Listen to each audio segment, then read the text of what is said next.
Tuh. Doma ya? Betul kan? Setelah ya kan ada alif, ada dal mati kan? Setelahnya apa harokatnya? Ya sudah berarti dibaca udkhulu. Iya. Udkhulu. Iya. Iya, udkhulu. Nah, tapi gini, ada rumus lagi. Kalau setelah mati hurufnya di apa? Di kasroh, itu jangan idkhilu, tapi adkhilu. Iya, jadi kalau kan kayak ini kan misalnya alif, dalnya mati kan? Kok-nya kok kasroh. Berarti dia bukan iya, tapi ya adkhil gitu. Nah, terus kalau pasti lupa enggak apa, tapi saya terangkan aja. Ya. Terus kalau harokat harokatnya dhammah kayak gitu, udkhulu tadi itu. Jadi kalau kasro adkhil gitu. Ya. Ya, ya sudah. Ya sama-sama. Bismillahirrahmanirrahim. Innal muttaqina fi jannati wa uyun. Sesungguhnya orang-orang yang bertakwa itu di dalam surga yang ada sumber mata airnya itu ya. As-Sa'labi meriwayatkan dari Salman Al-Farisi radhiyallahu anhu bahwa ketika ia mendengar ayat dan yang artinya dan sungguh jahanam itu benar-benar tempat yang dijanjikan bagi mereka semuanya. Di surah Al-Hijr ayat 43, ia lari ketakutan selama 3 hari dalam keadaan tidak sadar. Kemudian ia dibawa ke hadapan Rasulullah Muhammad sallallahu alaihi wasallam. Ketika ditanya, ia menjawab, "Ya Rasulullah, telah turun ayat yang artinya dan sungguh jahanam itu benar-benar tempat yang dijanjikan bagi mereka semuanya. Demi Allah yang mengutusmu membawa kebenaran, ayat ini telah meremas jantungku." Maka Allah menerangkan ayat ini ya, yang dimaksud jahanam untuk semuanya itu tentu untuk orang-orang yang patut masuk ke dalamnya. Maka dijamin untuk orang yang bertakwa tidak akan masuk neraka, tapi ada di dalam surga yang ada mata airnya itu. Innal muttaqina fi jannati wa uyun. Sesungguhnya orang-orang yang bertakwa itu berada di dalam surga-surga, taman-taman di dekat mata air yang mengalir. Dengan kata lain, untuk kita ya, kalau ingin masuk surga dan diselamatkan dari neraka, jadilah pribadi yang bertakwa. Takwa itu secara umum seringkali dimaknai dengan apa? Melaksanakan perintah Allah dan menjauhi larangannya. Berarti bagaimana rumusnya? Laksanakan yang wajib-wajib dengan baik dan benar, sempurnakan yang wajib dengan yang sunnah-sunnah, tinggalkan yang haram, segera tutup yang haram dengan taubatan nasuha. Itu rumus dasarnya itu. Asal kita hidupnya begitu, sudah insyaallah lah, insyaallah kita insyaallah dimasukkan oleh Allah ke dalam surga dan diselamatkan dari neraka. Saya ulang, asal kita menjadi orang yang bertakwa. Saya ulang, apa takwa itu? Melaksanakan perintah Allah dan menjauhi larangannya. Rumusnya sederhana. Laksanakan yang wajib-wajib dengan baik dan benar. Itu baik kewajiban kepada Allah maupun pada sesama ya. Terus sempurnakan yang wajib dengan yang sunnah-sunnah. Terus tinggalkan yang haram. Namanya orang kadang remnya plong. Kalau terjadi yang haram, segera tutup dengan taubatan nasuha. Udah selesai. Rumusnya gitu aja sebenarnya. Kelihatannya gampang ya. Iya, prakteknya kadang agak sulit, tapi tidak apa-apa, itulah mujahadah kita. Dan yang Allah tuntut, saya sering sampaikan di mana-mana ini, bahwa yang Allah tuntut dari kita bukan kesempurnaan, tapi ketaatan. Maaf ya, namanya kita pasti ada kurang-kurangnya, pasti itu. Siapa yang berani menjamin bahwa sholat kita sempurna, puasa kita sempurna, haji kita sempurna? Gak ada yang jamin. Karena yang sempurna hanya Allah, ya kan? Dan di kalangan makhluk yang sempurna hanya para nabi dan rasul, itu pun sempurnanya karena disempurnakan oleh Allah. Artinya apa? Yang Allah tuntut dari kita bukan kesempurnaan, tapi ketaatan. Makanya dalam Islam tidak ada jalan kesempurnaan, itu tidak ada. Yang ada adalah jalan kebaikan. Ya, jalan kesempurnaan tidak ada, yang ada jalan kebaikan. Artinya apa? Semua kita berusaha menempuh jalan kebaikan itu. Dan kalaupun nanti kita sempurna, bukan karena kita sempurna, tapi karena disempurnakan oleh Allah. Tapi prinsipnya yang Allah tuntut dari kita bukan kesempurnaan. Yang Allah tuntut dari kita adalah ketaatan. Bisa dipahami ya? Jadi saya ulang, kalau jalan kebaikan dalam Islam banyak jalan kebaikan. Jalan kesempurnaan untuk kita tidak ada. Karena Allah tidak pernah menuntut kita untuk sempurna. Makanya kita bersyukur pada Allah ada istighfar. Istighfar itu diantara maknanya apa? Astagfirullah itu. Aku mohon ampun. Ya, tapi tidak hanya itu maknanya. Maknanya antara lain adalah, ya Allah, tutupilah kekurangan-kekurangan hamba. Itu di antara makna astagfirullah. Ya, dan kalau bermadzhab Syafi'i dalam iftirash ada doa wajburni. Apa artinya itu? Ya Allah, tutupilah kekurangan-kekuranganku. Nah, itu seperti itu. Jadi kita jangan berkata begini, saya belum sempurna, saya tidak layak. Siapa yang sempurna? Nggak ada yang sempurna. Yang sempurna itu hanya Allah saja. Selain Allah, kalau pernah ada yang sempurna, hanya para nabi dan rasul. Itu pun karena disempurnakan oleh Allah. Pun paham ya? Jadi saya ulang, yang Allah tuntut adalah ketaatan. Allah tidak menuntut kita untuk sempurna, tapi Allah menuntut kita untuk taat.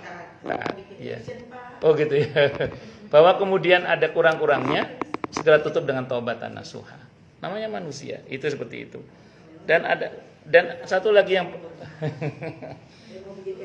oh gitu ya. Ada hal yang patut untuk kita pahami begini.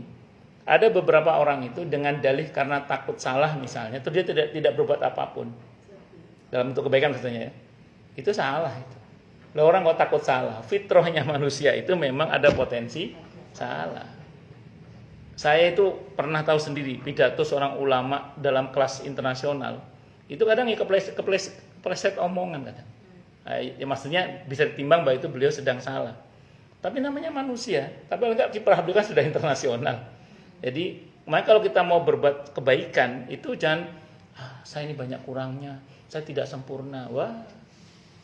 Kalau nunggu sempurna siapa yang sempurna? Kalau bukan Allah. Tidak mulai-mulai. Udah memang, dan melangkah itu dengan segala konsekuensinya termasuk salah. Daripada tidak berbuat apa-apa ya malah ya nggak berguna jadinya kan akhirnya kan. Itu seperti itu. Makanya saya ulang sekali lagi, untuk berbuat kebaikan jangan nunggu sempurna karena itu tidak akan pernah terjadi. Ya, yang penting adalah kita berani memulai sambil terus belajar. Ya kalau ada salah minta ampun sama Allah. Kalau ada salah minta maaf gitu. Yang penting kita berusaha sebaik mungkin. Itu seperti itu. Oh lanjut. Ya Ustadz, saya kan hanya ibu rumah tangga loh. Ibu rumah tangga bukan hanya loh itu.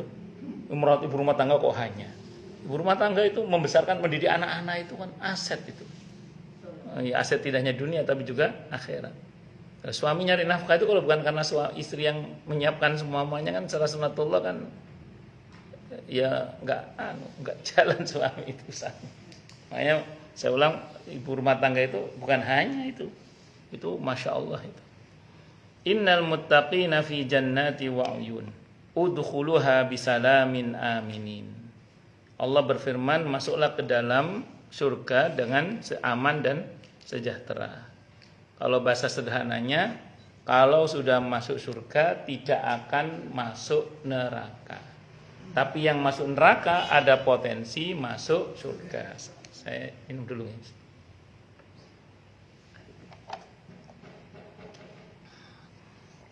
Saya ulang ya. Orang itu kalau sudah masuk surga dijamin aman sudah. Tidak akan masuk neraka. Tapi yang masuk neraka masih ada potensi masuk surga asal dalam hatinya masih ada iman. Masih ada la ilaha illallah. Jadi gini. Ada nasihat yang mengatakan begini.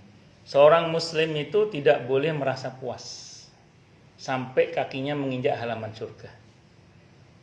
Saya ulang ya. Seorang muslim, kita semua ini, tidak boleh merasa puas sampai kakinya menginjak halaman surga. Maksudnya bagaimana Ustadz? Begini. Selagi kita masih dalam perjalanan seperti sekarang ini, jangan jumawa dengan kebaikan yang telah kita lakukan, tapi juga jangan berkecil hati dengan kesalahan yang telah kita lakukan, asal kita mau segera bertobat minta ampun kepada Allah. Itu rumus itu. Jadi saya ulang, jangan jumawa dengan kebaikan yang telah kita lakukan. Jangan.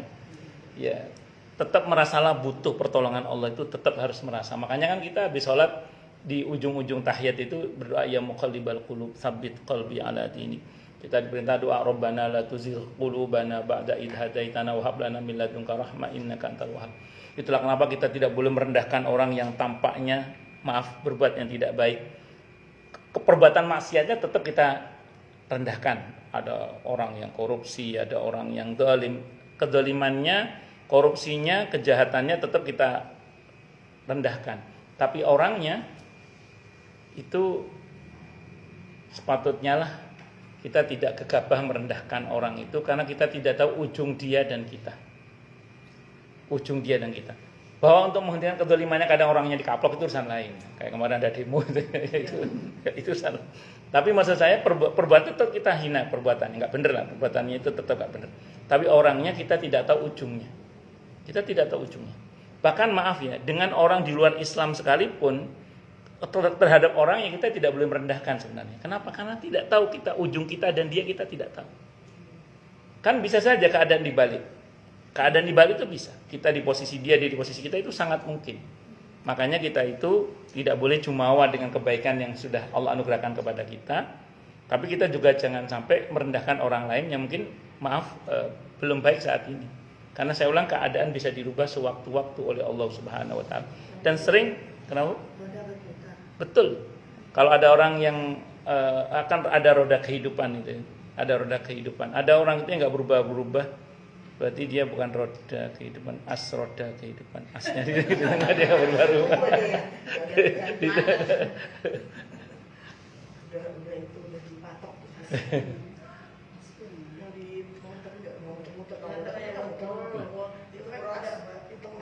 Kenapa? Bagian tengahnya itu, bagian tengahnya. Asroda itu bagian tengah. Iya. Kalau dia patah, Apa sih namanya? Kenapa? Asnya itu asroda itu, asroda. Asnya. Udah lanjut ya. Wis, singkat kata singkat cerita, saya ulang ya. Kita ini tadi saya ulang, kita tidak tahu ujung cerita kehidupan kita. Namun kita jangan buruk sangka juga kepada Allah. Ada sebagian orang terlampau khawatir sampai berburuk sangka kepada Allah. Tentu itu juga salah. Yang betul adalah tetaplah berharapan baik kepada Allah. Makanya tadi rumusnya, laksanakan ketaatan tadi sebisa yang bisa kita lakukan, sempurnakan dengan yang sunnah-sunnah, tinggalkan yang haram. Saya ulang bahwa kadang orang terjebak pada perbuatan dosa, segera taubat minta ampun kepada Allah. Bahkan mungkin saya pernah sampaikan di sini ya. Ada 3 hal kata para ulama, kalau kita lakukan walaupun mungkin kita berbuat dosa, itu tetap disayang oleh Allah. Saya ulang ya, ada 3 hal kata para, nanti kita sebutkan dalilnya ya. Kata para ulama ada 3 hal yang kalau kita lakukan walaupun mungkin kita berbuat dosa, itu oleh Allah tetap disayang kita itu. Tetap dia main disarankan. Dia tetap disayang oleh Allah. Tetap disayang oleh Allah. Walaupun kita berbuat dosa tapi tetap disayang oleh Allah. Apa itu 3 hal itu? Yang pertama, ini yang pertama. Allah yaqsida. Nanti kita sebutkan ayatnya insyaallah ya. Yang pertama, Allah yaqsida bil maksiyah. Jangan pernah sengaja niat untuk menyimpan niat untuk berbuat maksiat. Jangan pernah sengaja menyimpan niat untuk berbuat maksiat. Ini rumus. Iya, niat. Enggak, ini rumus. Kan setan itu diantara kerjaannya yuwas wisufi sudurinas. Goda di hati manusia. Kadang dorongan nafsu dan syahwat kita, maaf ya, terbesit, nanti saya akan begini, nanti saya akan begitu. Nah, di antara begini begitu kadang maaf ya, kadang itu adalah perbuatan dosa kadang. Oke. Memang kalau dalam hadis muttafaqun alaih Bukhari Muslim, kalau belum kita eksekusi baru dalam niat memang tidak ada dosa. Cuman menyimpan niat dalam hati itu menjadikan nanti perbuatan maksiat itu kategorinya bukan tidak sengaja tapi sengaja. Sengaja dan tidak sengaja itu di hadapan Allah nilainya beda. Nah, orang yang pakai teori yang pertama ini, begitu dia tahu akan berbuat dosa, segera dia astagfirullah. Dia coba netralisir. Jangan sampai niat itu tersimpan. Dia berusaha membuang niat itu. Beberapa ulama begini, Allah. Menyebut nama Allah haknya dimatikan, dibaca panjang. Dia kan amat arti sukun ya. Allah. Monggo tersanjina mau astagfirullah boleh, astagfirullah. Maksudnya apa? Jangan sampai tersimpan niat dalam hati itu berbuat maksiat.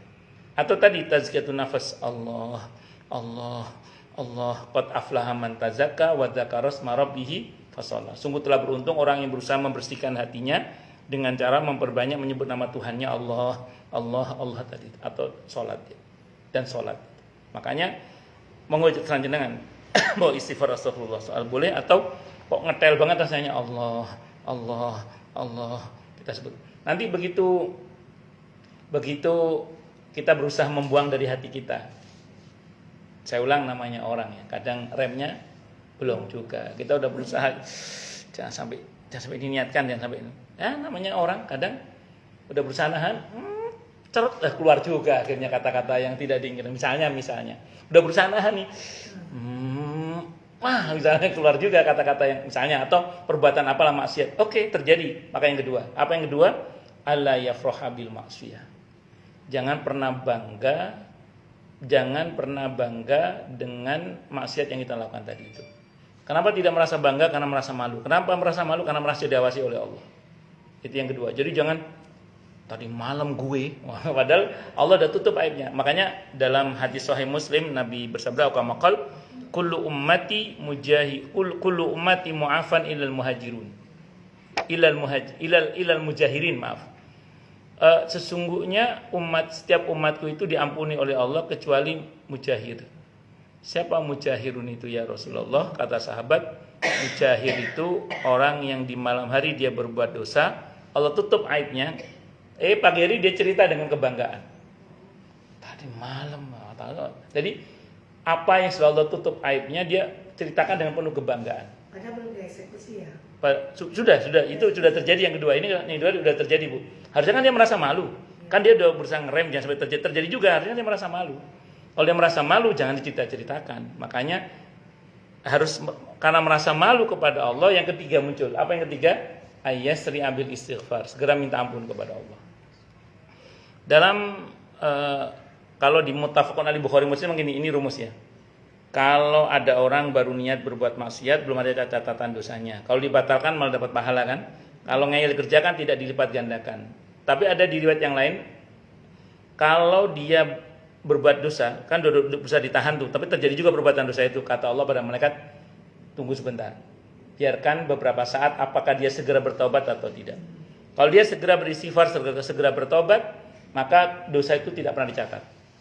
Jadi di catatan amalnya nggak pernah ada catatan dosa. Kenapa? Karena dia segera bertobat. Makanya kan di surah Ali Imran ayat 133 itu ada perintah untuk bersegera beristighfar. Wasari'u ila maghfiratin min rabbikum. Dan bersegeralah kalian kepada ampunan dari Tuhan kalian, yaitu Allah. Nah, kenapa orang yang berbuat tiga tadi itu walaupun mungkin dia berbuat dosa tapi tetap disayang oleh Allah? Karena ini ciri orang yang bertakwa. Orang yang bertakwa, yang Allah muliakan, yang Allah sayang itu ternyata bukannya tidak pernah berbuat dosa. Saya ulang, orang yang bertakwa, yang Allah sayang itu, yang Allah muliakan itu ternyata selonjor boleh Bu, selonjor. Itu sudah selonjor duluan. Jadi singkat cerita, orang itu kalau orang yang bertakwa itu ternyata bukan yang tidak pernah berbuat dosa, tapi yang mungkin berbuat dosa tapi segera minta ampun kepada Allah. Ali Imran ayat 135. Walladzina idza fa'alu fahishatan aw dzalamu anfusahum dzakarullah fastaghfiru lidzunubihim. Dan orang-orang yang apabila dia berbuat dosa, dia berbuat keji itu dosa besar ya, atau mendolimi diri sendiri, perbuatan dosa maksudnya, maka dia akan segera ingat akan Allah dan segera minta ampun kepada Allah akan dosa-dosanya dengan keyakinan penuh bahwa tidak ada yang mengampuni dosa kecuali tidak ada yang kuasa mengampuni dosa kecuali Allah, dan dia komitmen tidak mengulangi lagi. Ya, jadi dengan ketentuan itu dia akan menjadi orang yang tetap disayang oleh Allah walaupun mungkin dia berbuat dosa. Kenapa? Karena dia memenuhi 3 kriteria tadi itu, yang itu ciri orang yang bertakwa sebenarnya. Yang pertama, alla yaqsida bil maksiyah, jangan pernah nyimpen niat apa? Maksiat. Yang kedua, jangan kalaupun misalnya terjadi juga maksiat itu, alla yafraha bil maksiyah, jangan bangga dulu. Kenapa tidak bangga? Karena merasa malu. Kenapa merasa malu? Baru yang ketiga, segera minta ampun kepada Allah. Itu. Terus kalau kita melakukan 3 hal ini, kita masuk dalam akhir surah Al-Baqarah itu, yang sudah Allah ampuni bahkan sebelum itu terjadi. Apa ayatnya? Rabbana la tu'akhidna in nasina aw akhtana. Ya Allah, tolong jangan siksa hamba terkait dengan apa yang lakukan dalam bentuk kesalahan karena enggak sengaja atau karena lupa. Nah, tadi kan kita nggak sengaja kan, kita sudah berusaha menghilangkan niat. Makanya tadi beda Bu perbuatan dosa yang direncanakan dengan perbuatan dosa yang tidak direncanakan tuh beda.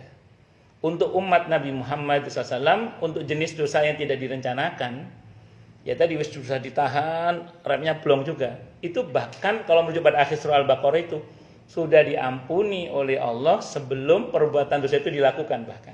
Karena masuk dalam ayat Rabbana la tu'akhidna in nasina au akhtana. Karena kategorinya adalah perbuatan dosa itu tidak sengaja atau karena lupa. Beda dengan kalau